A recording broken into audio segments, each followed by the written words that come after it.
नमस्कार। आज बहुत लंबे ब्रेक के बाद एक प्रोफेशनल विषय पे बात करते हैं। दरअसल में कुछ ऐसा हुआ कि लगभग 100 वीडियो मैंने लॉ और पुलिस से रिलेटेड जो उसकी पुलिस की वर्किंग होती है, प्रोसीजर्स होते हैं, उस पे बनाई। और एक कहिए कि एक होता है ना सब्जेक्ट फटीग या इंटेलेक्चुअल फटीग के चलते मुझे लगा कि कुछ वीडियो में करंट अफेयर्स पे बनाता हूँ, चूँकि करंट अफेयर्स मेरा हमेशा से एक बहुत ही मेरा एक पैशन रहा है कि चीज़ों को फॉलो करना जो अपने आसपास हो रही हैं, चाहे वो नेशनल लेवल पे हो, इंटरनेशनल लेवल पे हो, स्पोर्ट्स हो, पॉलिटिक्स हो या जियो पॉलिटिक्स हो, स्ट्रेटजी हो, इकोनॉमिक्स हो, जो भी चीज़ें होती हैं आप अंडरस्टैंडेबल है। मैं चूँकि हम लोग जब यूपीएससी की तैयारी कभी करते थे 35-40 साल पहले, तो ये सब की तभी से आदत पड़ी हुई है और वो नौकरी के दौरान भी मेरी गई नहीं, मैं लगातार फॉलो करता रहा चीज़ों को। तो मुझे लगा था कि मैं थोड़ा सा कुछ करंट टॉपिक्स की बात करता हूँ और लोगों को अवेयर करता हूँ, जो भी मेरे दर्शक हैं। तो खैर बड़ा अच्छा अनुभव रहा और अब आज छोटा सा एक डिटूर लेके हम चलते हैं, एक प्रोफेशनल विषय पे बात करते हैं और वापस शुद्ध कानून के विषय पे चर्चा करेंगे। ये कानून का विषय है, जैसे कि मैंने कई वीडियो पहले भी नए जो क्रिमिनल लॉज बने हैं, बीएनएस और बीएससी और बीएनएसएस। तो बीएनएसएस का एक टॉपिक है भारतीय नागरिक सुरक्षा संहिता, उसका एक टॉपिक है जो है उसका नाम है प्ली बार्गेनिंग। तो प्ली बार्गेनिंग वैसे पहले वाले जो सीआरपीसी था उसमें भी थोड़े से रूप में कुछ दिया गया था और हिंदुस्तान में भी बहुत ज़्यादा प्रचलित नहीं है, लेकिन इस बार इसको फ़र्क ये हुआ है कि एक पूरा का पूरा चैप्टर इसमें डेडिकेट किया गया है, चैप्टर 23, और सेक्शन 289 से 300 तक लगभग 12 सेक्शंस इसमें डिवोट किए गए हैं। और लेजिस्लेचर की, सरकार की मंशा शायद ये है कि इसको और ज़्यादा पॉपुलराइज़ किया जाए ताकि लोग इसका फ़ायदा उठा सकें। और इसका जो ऑब्जेक्टिव है वो ये है, मोटा मोटा आप प्ली बार्गेनिंग को ये कह दीजिए कि प्ली बार्गेनिंग यानी कि एक बार्गेन होता है क्रिमिनल प्रोसीडिंग्स में एक्यूज और विक्टिम के बीच में, और सपोर्टेड बाय द प्रोसिक्यूशन और the defence and the court, presided over और मॉनिटर बाय द कोर्ट। ये एक तरह का एक प्ली को लेके बार्गेन हुआ और बार्गेन के बाद जो म्यूचुअली एक सेटिस्फैक्टरी डिस्पोजिशन पे अराइव करते हैं, तो उसको मोटा मोटा समझौता कह सकते हैं। एक और इसमें सब लोग जो जानकार हैं कानून के उनको पता होगा कि एक और इसमें प्रक्रिया होती है कानून में, और वो होती है कंपाउंडिंग, समझौता करना। कंपाउंडिंग की एक अलग चैप्टर है, अलग कैटेगरी है। वो compounding with the permission of court, compounding without the permission of court, जो पहले सीआरपीसी में 319, 20, 21 में सारा प्रोसीजर था, वो एक अलग है। ये प्ली बार्गेनिंग एक अलग है, दोनों की स्टेजेस भी अलग अलग हैं। और इसका जो पर्पज़ है वो है कि कम से कम जितना भी हो सके मुकदमेबाजी से लोगों को दूर रखा जाए, कचहरी में जो कोर्ट में जो केसेस का जो बहुत बड़ा बोझ है उसको कम किया जाए, और हमारी जो जेलों पे बहुत ज़्यादा भीड़ हो गई है उसको भी थोड़ा सा कम किया जाए। खैर, अब मुद्दे पे आते हैं कि इसकी प्रक्रिया क्या है। तो प्ली बार्गेनिंग जैसे मैंने बताया कि 289 से 300 इसमें सेक्शंस हैं।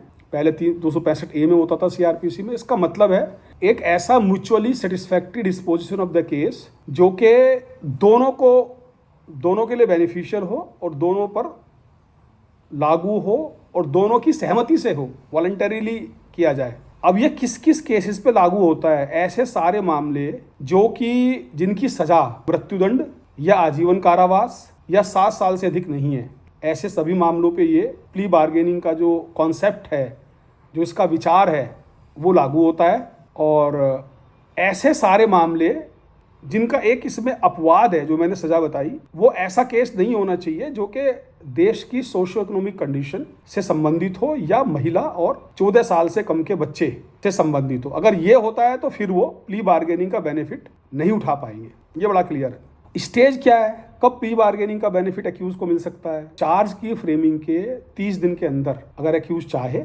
ये सारी चीज़ें की गई हैं नए कानून में, जैसे कि सारी लिमिटेशंस कर दी गई हैं। पहले जो हमारे प्रोविजंस थे वो असल में लीगल प्रोनाउंसमेंट्स और प्रैक्टिसेस के ऊपर बेस्ड थे, तो बहुत क्लैरिटी नहीं थी। अब चीज़ों को क्लियर कर दिया गया है, सब जगह बहुत सरल तरीके से उसकी सीमाएं बांध दी गई हैं कि कहाँ पर प्ली बार्गेनिंग लागू होगा और कैसे इसका बेनिफिट लिया जा सकता है। तो चार्ज फ्रेम होने के जिस भी कोर्ट में ट्रायल चल रहा है, उसी कोर्ट के जो चार्ज फ्रेम हुआ है उसी कोर्ट में 30 दिन के अंदर एक एप्लीकेशन एक्यूज फाइल करे जिसमें कि पूरे केस का वृतांत हो और साथ में एक एफिडेविट हो, और एफिडेविट में ये पूरा का पूरा लिखा हो कि वो वॉलंटरीली इसको कर रहा है, नंबर एक। नंबर दो, वो प्रीवियस कॉन्विक्ट है कि नहीं है, ये दोनों बातें होनी चाहिए। बाकी सारा डिटेल उसके बारे में होगा। पुलिस की चार्जशीट पे अगर कॉग्निजेंस लेती है कोर्ट, तो भी ये प्ली बार्गेनिंग का जो कॉन्सेप्ट है, अवधारणा है, वो लागू होती है। या कंप्लेंट केस जहाँ सीधे कोर्ट कॉग्निजेंस लेती है और इंक्वायरी के बाद उसको ट्रायल करती है, वहाँ भी इस पर लागू होगा। अब सवाल यह है कि अगर पुलिस की चार्जशीट पे है, तो जैसे बताया कि थोड़ा सा उसमें आगे चल के बताऊंगा कि वहाँ पे उसमें क्या फ़र्क है। जब नोटिस इशू कर जाते हैं तो पार्टी बदल जाती है, थोड़ा सा फ़र्क है। डिस्क्रिप्शन मैंने बता दिया कि पुलिस इसके एप्लीकेशन में क्या क्या होगा, और इसमें प्रीवियस अगर कन्विक्शन है किसी का तो उसकी सज़ा का फ़र्क है, इसलिए इसी स्टेज पे उसमें एफिडेविट में उससे मेंशन करा लिया जाता है। उसके बाद क्या है प्रक्रिया, नेक्स्ट स्टेप है कि कोर्ट फिर एक नोटिस इशू करता है। उसमें पब्लिक प्रोसिक्यूटर और कंप्लेनेंट, अगर कोई कंप्लेंट केस है, और एक्यूज्ड, अगर ये कोर्ट की चार्जशीट पे, पुलिस की चार्जशीट पे हुआ है, तो फिर नोटिस जाएगा पब्लिक प्रोसिक्यूटर को, आईओ को, और कंप्लेनेंट को और विक्टिम को, इनको सबको जाएगा। उसके बाद एक डेट फिक्स होती है, कोर्ट उसमें एग्जामिन करता है कि जो एक्यूज्ड है उसको बुलाता है, वो इन कैमरा, मतलब होता है कि कमरे में अकेले उसको हियरिंग दी जाती है कोर्ट के द्वारा। और वो ये सुनिश्चित करते हैं, कोर्ट का काम जो है प्रिसाइडिंग ऑफिसर का, वो ये सुनिश्चित करते हैं कि क्या ये जो एप्लीकेशन दी गई है ये मनमर्जी से दी गई है कि नहीं, कोई ऐसा तो नहीं किसी दबाव के अंदर इसको ला के उसमें दे दिया गया हो। क्योंकि इसका इम्पैक्ट ये होता है कि एक तरह का ये बेसिकली देखा जाए तो कोर्ट के सामने कन्फेशन है कि एक्यूज ने कोई घटना या कोई अपराध किया है, और वो उससे फिर बार्गेन करके कुछ कम सजा के लिए निवेदन करता है। तो चूंकि ये एक तरह का कन्फेशन है और उसमें पूरा ट्रायल नहीं होता है, इसमें डिफेंस के विटनेसेस और प्रोसिक्यूटर ये सब नहीं होते हैं, उसके एग्जामिनेशन, क्रॉस एग्जामिनेशन ये सब नहीं होता है, तो एक गंभीर मामला, संवेदनशील मामला बनता है। इसलिए कोर्ट ये सुनिश्चित करना चाहता है डिसीजन देने से पहले, कोई जजमेंट या किसी कंक्लूजन पे अराइवेट करने से पहले, कि ये वॉलंटरीली सारी कार्रवाई की जा रही है कि नहीं की जा रही है एप्लीकेशन और एफिडेविट पर। जब कोर्ट ये संतुष्ट हो जाता है कि ये वॉलंटरी है, तो वो एक डेट फिक्स करते हैं, और उस डेट में टाइम उसको पहले दिया जाता है 60 दिन का। उस 60 दिन का टाइम देने में क्या होता है, वो कहता है पार्टी से कि ठीक है, आप जाके एक कोशिश करिए कि mutually satisfactory disposition, MSD, mutually satisfactory disposition को वर्कआउट करिए। और अगर ये हो जाता है तो इसमें क्या क्या होता है, फिर एक कंपनसेशन की बात भी होती है। ये बड़ा इंपॉर्टेंट है, विक्टिम को भी कंपनसेशन देने की बात भी इसमें एक होती है कि विक्टिम को कंपनसेशन भी देना है। उसके बाद कोर्ट जब ये हो जाता है तो 60 दिन का टाइम मैंने बताया, 60 दिन का टाइम हो जाता है। इसमें कुछ गाइडलाइंस हैं कि कैसे ये मीटिंग होगी, कैसे इसमें 291 में जो गाइडलाइंस दी गई है उसका पालन करना होता है। जैसे मैंने बताया था कि अगर चार्जशीट पे है तो ये दिया जाएगा नोटिस। मीटिंग में कौन कौन होंगे, PP होंगे, public prosecutor plus IO plus accused और विक्टिम, इनकी मीटिंग होगी। अगर कंप्लेंट केस है तो वहाँ PP होता नहीं है, IO होता नहीं है, तो उसमें एक्यूज होगा, विक्टिम होगा। अगर ये चार्जशीट पे है तो जो एक्यूज्ड है उसे अपना एडवोकेट लाने की परमिशन साथ में होती है। और अगर ये कंप्लेंट केस है तो इसमें दोनों को, एक्यूज को भी और विक्टिम को भी, दोनों को लाने की होती है। क्योंकि चार्जशीट वाले केस में विक्टिम को रिप्रेजेंट करता है state, that is public prosecutor. तो ये माना जाता है कि public prosecutor will take care of the interest of victim, तो इसलिए उसमें उसको अलग से एडवोकेट या वकील साहब को लाने का प्रोविजन उसमें नहीं है। उसके बाद जब इनका समझौता आपस में हो जाता है तो एक रिपोर्ट बनाई जाती है। अगर म्यूचुअली सेटिस्फैक्ट्री डिस्पोजिशन वर्कआउट हो गया है तो एक रिपोर्ट बनाई जाती है, और वो रिपोर्ट, उसमें एक चीज़ लिखी गई है कि कोर्ट की ड्यूटी है। एक चीज़ तो कोर्ट की ड्यूटी ये बताई गई है कि ये कोर्ट इंश्योर करेगा, कोर्ट की ड्यूटी है कि वो वॉलंटरीली सारी की सारी कार्रवाई हो, ये कोर्ट को इंश्योर करना है। यहाँ पे ड्यूटी वर्ड डाला गया है कोर्ट के लिए, तो कोर्ट को बहुत ही सजग और बहुत ही संवेदनशील होकर ये काम करना होता है। और एक जगह और कोर्ट के लिए शैल वर्ड आया है, जहाँ पर रिपोर्ट टू द कोर्ट की बात की गई है।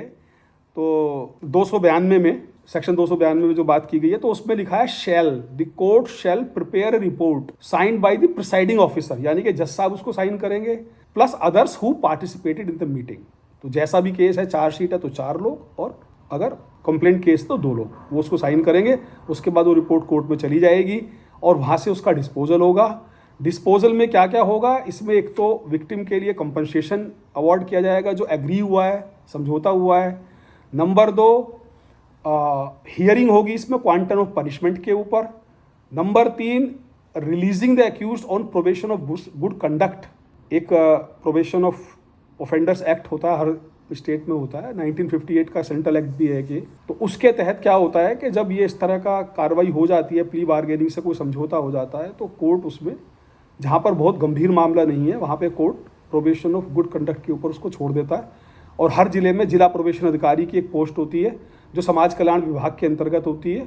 उनका काम होता है कि वो इनका ध्यान रखें, इनको रचनात्मक कार्यों में लगाएं, और ताकि वो अगले बार से कोई इस तरह का अपराध ना करे, और उसके कंडक्ट का ध्यान रखें, उसको फॉलोअप करें, और अगर कोई एडवर्स बात आती है तो उसको फिर कोर्ट को रिपोर्ट करें। डिस्ट्रिक्ट प्रोबेशन ऑफिसर एक तरह से समाज कल्याण विभाग का अंग होते हुए भी कोर्ट के बिहाफ पे काम करते हैं। तो कोर्ट के ही एक तरह से वो रिप्रेजेंटेटिव होते हैं इस मामले में, उसको उसकी मॉनिटरिंग करते हैं, उसका देखते हैं। तो ये हो गई प्रोबेशन ऑफ गुड कंडक्ट की बात। और इसके बाद अगर मामला ऐसा है जो 401 से कवर होता है तो उसको एडमोनिशन यानी कि डांट फटकार के बाद छोड़ दिया जाता है। अगर ऐसा नहीं है तो फिर क्या होगा, पनिशमेंट जहाँ देना है वहाँ पे क्या होगा, अगर केस का उस ऑफेंस का मिनिमम पनिशमेंट प्रेस्क्राइब किया हुआ है और वो जिस अक्यूज ने किया है वो पहले भी कन्विक्ट हो चुका है, रिपीट ऑफेंडर है, तो उसको मिनिमम पनिशमेंट का आधा पनिशमेंट। और अगर वो रिपीट ऑफेंडर नहीं है, फर्स्ट टाइमर है, फर्स्ट टाइम उसने ऑफेंस किया है, तो उसको 1/4 पनिशमेंट, ये इसको अवॉइड किया जाएगा। अगर मिनिमम पनिशमेंट प्रिस्क्राइब नहीं है तो जो टोटल पनिशमेंट है उसका 1/4, या अगर रिपीट है और अगर फर्स्ट टाइम ऑफेंडर है तो फिर उसका 1/6, ये उसको अवॉइड किया जाएगा, पनिश किया जाएगा इतने पनिशमेंट से। जजमेंट डिलीवर किया जाएगा इसमें बाकायदा, और जजमेंट में एक फाइनलिटी होती है, वो जजमेंट फाइनल होता है, उसमें by the court under this section shall be final and no appeal except SLP under 136। ये सीधा सुप्रीम कोर्ट में इसमें SLP होती है इसके प्ली बार्गेनिंग के जजमेंट के खिलाफ। या तो 136 आर्टिकल 136 जो है कॉन्स्टिट्यूशन ऑफ इंडिया का, उसमें माननीय सुप्रीम कोर्ट में होगा, या फिर आर्टिकल 226, 227 ऑफ द कॉन्स्टिट्यूशन का जो हाई कोर्ट का रिट जुडिक्शन है उसमें इसमें रिट फाइल हो सकती है। अदरवाइज कोई अपील, रिवीजन या रिव्यू वगैरह इस तरह के नहीं होते हैं। तो ये बड़ा एक प्रभावी इसमें प्रोविज़न किया गया। छोटे मोटे और 2-3 चीज़ें हैं, तो इसमें सारी वही पावर्स होंगी कोर्ट की जो सामान्यतः एक ट्रायल कोर्ट में होती हैं। और अगर कोई इस प्रक्रिया के दौरान, जैसे कि अक्यूज़ को पकड़ के पहले जेल में डाल दिया गया है और उसने कुछ सज़ा भुगत ली है, तो जो टोटल सज़ा उसको अवार्ड हुई है उसमें से उतना टाइम उसका घटा दिया जाएगा। बाकी एक खास बात इसमें बहुत बड़ी इंपॉर्टेंट है कि जो अक्यूज़ के स्टेटमेंट्स हैं, जो उसने कहा कि साहब मुझसे गलती हुई या मैंने कर दिया था, मैं बार्गेन करना चाहता हूँ, समझौता करना चाहता हूँ, इस तरह के जो स्टेटमेंट चूँकि वो कन्फेशनल है इन नेचर, ये बड़ी इंपॉर्टेंट बात है, खासकर ऐसे लोगों के लिए जो थोड़ा कानून के विषय में रुचि लेते हैं, या प्रतियोगी छात्र हैं जो इसकी तैयारी कर रहे हैं किसी जुडिशरी की या UPSC में लॉ के सब्जेक्ट की, या प्रैक्टिसिंग लॉयर हैं। मैं हमेशा कहता हूँ मतलब जो नए लॉयर्स हैं तो उनके लिए बहुत सारी इंपॉर्टेंट चीज़ें हैं। उसके उस स्टेटमेंट को किसी और प्रोसीडिंग्स में इस्तेमाल नहीं किया जाएगा कि साहब देखिए फला जगह प्ली बार्गेनिंग के दौरान इसने कहा था कि मैंने अपराध किया है, अब आप इसको यहाँ सजा दे दीजिए। या इवन के जो सिविल प्रोसीडिंग्स हैं उसमें भी इसको, जैसे कि डिपार्टमेंटल प्रोसीडिंग्स हैं, वहाँ भी इसको यूज़ नहीं किया जा सकता है। और nothing in this chapter shall apply to any juvenile or child as defined in section 2 of juvenile justice act 2015।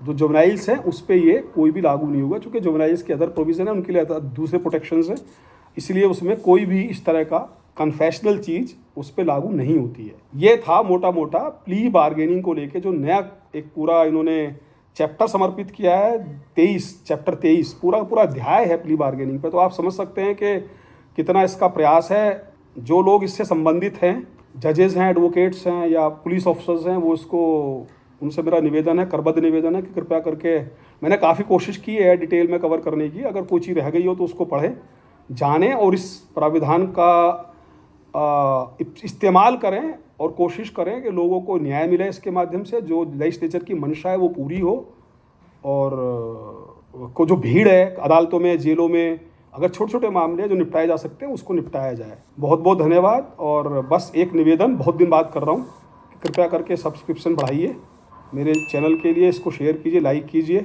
उससे क्या होता है, सब्सक्राइब कर लेने से बेल आइकन से पता चल जाता है आपको, बेल आइकन का जो बटन है उसको भी दबा दीजिए, ताकि मेरा जब भी नया वीडियो आता है तो आपको पता चल जाए। मैं फिर आपसे निवेदन कर रहा हूँ, मैं कोई प्रोफेशनल यूट्यूबर टाइप नहीं हूँ जो सुबह शाम 2-3 वीडियो डालना और सेंसेशनल चीज़ें करना वो सब है। कोशिश करता हूँ कि जितना रचनात्मक चीज़ें आपको बता सकूं उतना बता दूं। आप सुनते हैं, इसके लिए बहुत बहुत धन्यवाद। जो भी लोग सुनते हैं, शेयर किया है, जिन्होंने भी सब्सक्राइब किया है, लाइक किया है, बहुत बहुत प्रणाम। जय हिंद।